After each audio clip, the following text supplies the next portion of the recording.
ASEC, yung binabanggit nyo kanina na pwede online i-access yung national ID, paano po yun? Anong website yung po pwede namin puntahan to access it? Hi, good morning, Chacha. Morning po. Ang access ay i-download mo muna ang eGov app. Okay, download eGov app and then may hihingi mga... Tapos, Oo, sige po. pag-download mo ng eGov app, doon po puntahan mo yung yung national ID.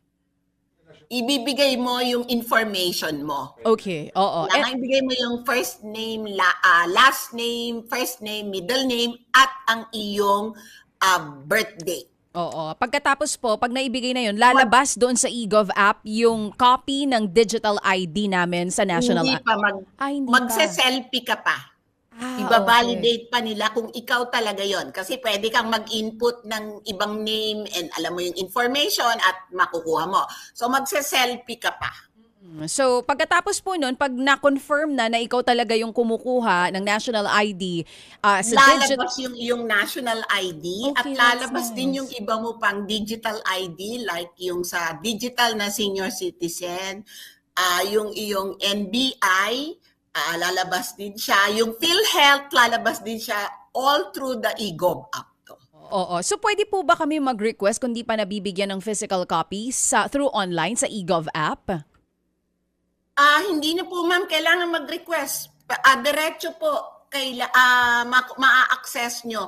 Pero ang requirement lang po doon, kasi pag in-access mo, isang SIM is yun lang yung ma-access mo, yung national ID, digital national ID na yun. Oo. Kasi ako personally po, 2020 ako nag-apply. Hindi ko siya both ma-access. Ngayon ko lang kasi nalaman yung via eGov app. So pwede pala i-access digitally. Pero yung physical card ko po kasi after 6 years, wala pa sa akin. Tapos no one is informing me kung ano po ang dapat gawin. Paano po pag ganon? Ganon din yung gagawin namin, kagaya po ng nabanggit nyo kay Sir Ted kanina? Or pwede namin gawin yon through eGov app?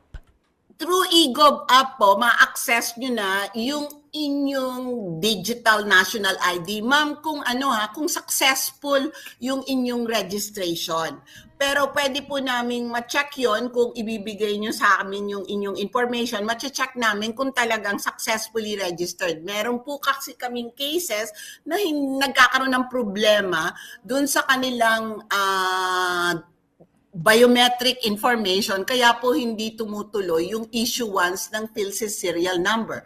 Pag ganun po ang nangyari, wala ka pong ma-access na digital national ID. Okay, so ma'am, ganito po, sa lahat po ng mga ngayon nagparehistro na pero taon na binibilang wala pa rin, kailangan ba magpa-register? Hindi po, wag po silang magpa-register dahil una po magkakaroon ng problem dahil makikita po ang kanilang record na duplicate. Okay. Sige po. Kung 3 taon na ho naghihintay daw, maghintay lang sila? Ang target po namin ay pilitin naming matapos ang makapag-print. Siguraduhin po muna namin na yung kontrata namin ngayon na makapag-print ng 12 billion ay matuloy. Tapos po meron pa kami... So to answer my question, ma'am, to answer my question po, kung 3 taon na naghihintay, maghintay lang sila? Yes po, Okay, dadating thank po you. ang kanilang physical ID. Sige po. Yan po ang Okay. commitment ng PSA. Kung nakapaghintay kayo ng 3 taon, ano ba ang 2 taon na paghihintay na lang? Hindi ba? Para maging 5 taon na paghihintay ninyo. Yan po ang ating sagot sa ating mga nakikinig at nangungulit ngayon sa atin po sa kanilang katanungan. Ma'am, last na lang po, itong national ID, walang kaukulang signature, di ba?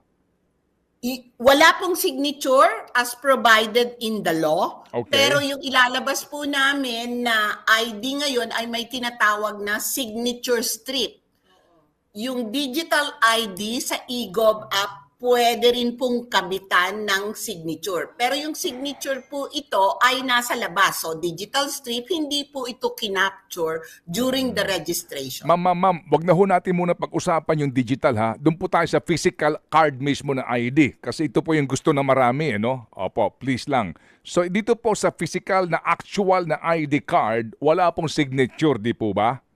Wala pong signature na nakapasok na information. Okay, so yun po ang sinasabi ng iba naman.